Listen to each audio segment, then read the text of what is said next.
demand wherever you go. I love it. Right, let's talk about our main story, shall we? The average UK petrol and diesel prices have hit new highs as the Ukraine crisis continues to affect oil prices. Oil and gas prices have jumped after Russia ordered troops into 2 Ukrainian regions this week to, and I have to quote, maintain peace. UK wholesale gas prices also jumped following Germany's decision on Tuesday to halt the final approval of Nord Stream 2, which is, of course, the gas pipeline connecting the country with Russia. The UK has said it's ready to impose further sanctions in the event of a full invasion on Ukraine.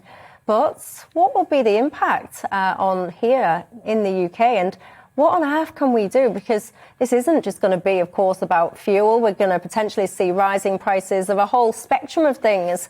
Michael Heaver, how do we even protect ourselves against some of this stuff?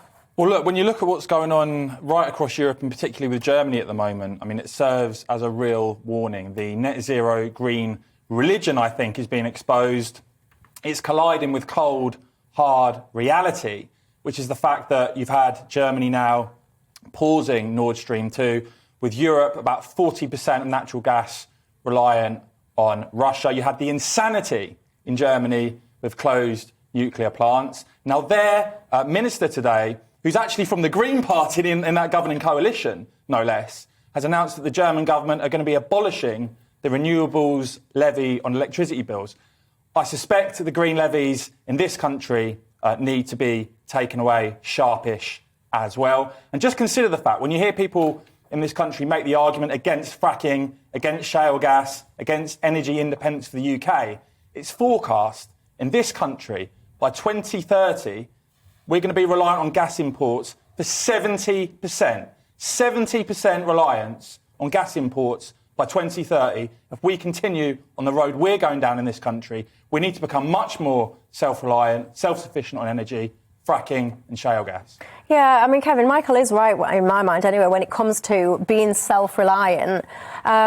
You know, I don't want to bring this back to Brexit because it's not a Brexit thing, but I do recall the Brexit kind of conversation, and it was all about, if you were a Brexiteer, you were all about being a little Englander, nationalism was a dirty word, and we were all told that we had to be globalised and outward looking and all the rest of it. But actually, that's all well and good when the world works. When the wheels start coming off out there in the big bad world, it would be quite sensible, some would say, to be more self-reliant, surely. Well, yes, I think everybody, wherever they are politically, wants us to be self-reliant. And this, is, to me, is not a discussion about whether we love our country or not. When what we just heard, Michelle, from Michael, and thanks for Brexit, Michael, because it's working out very well so far. But basically, what we heard just then, he didn't answer. The question was about energy prices, not a deconstruction of German government policy. And what really is the issue here is that as a result of what's gone on in the Ukraine, things, as trivial as it sounds, but it's important, fish and chips, a portion could hit 10 quid a go.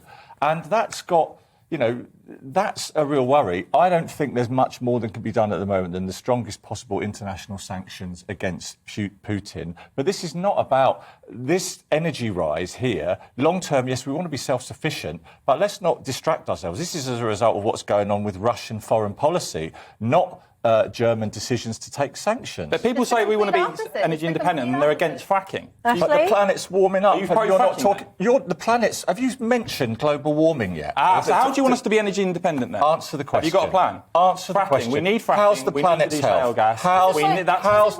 You're trying to deflect attention by saying, actually, it's not about the policies of this country. It is about the policies in this country. Trying to blame it on Ukraine is an attempt to deflect attention from the fact that we don't have a serious energy policy in this country for nuclear, for fracking. And that means that we are going to have prices, we're going to have inflation. That's just a basic we do have economic an energy policy, though.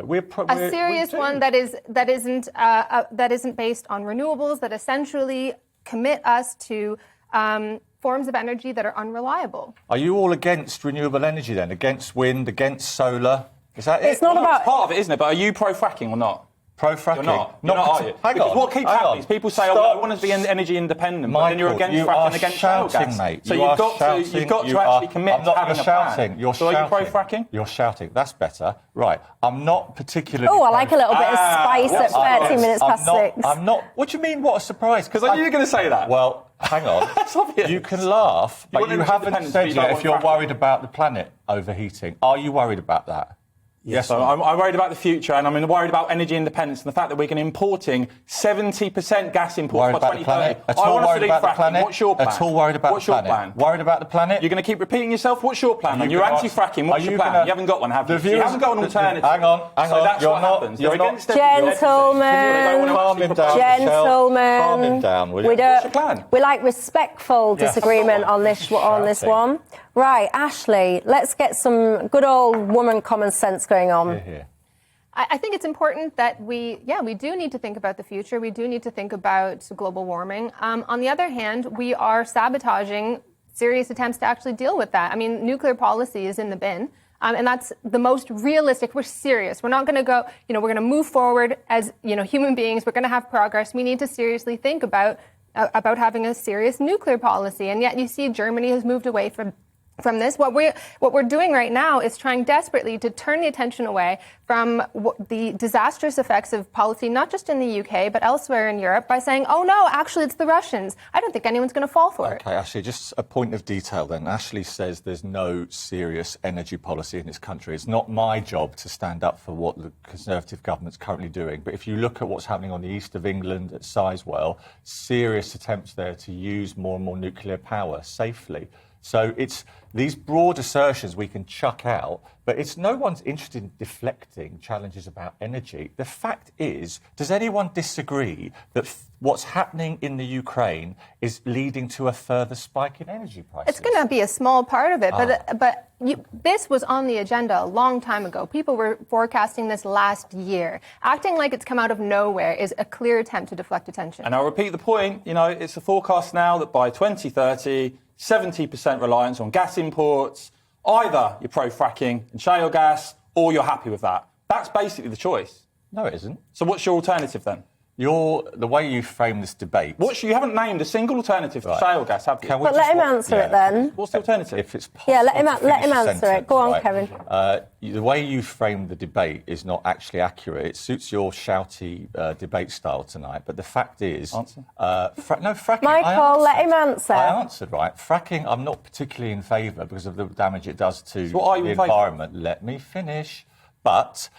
energy policy, more renewables, solar, wind, and then we at the moment 5% of our gas comes from Russia. And of course, prices have gone up because of what's happened in foreign policy. But you all here tonight don't want to seem to accept that. Of course, renewables is what's boosting and actually raising energy prices because exactly. That's the green levies. That's what I mean by not having a serious policy. That's exactly what I'm talking about. These are unreliable. It's a commitment to labour-intensive and very expensive forms of energy. It's a way to increase the cost, not decrease it. Is there any chance he could stop shouting over this side machine? Yes.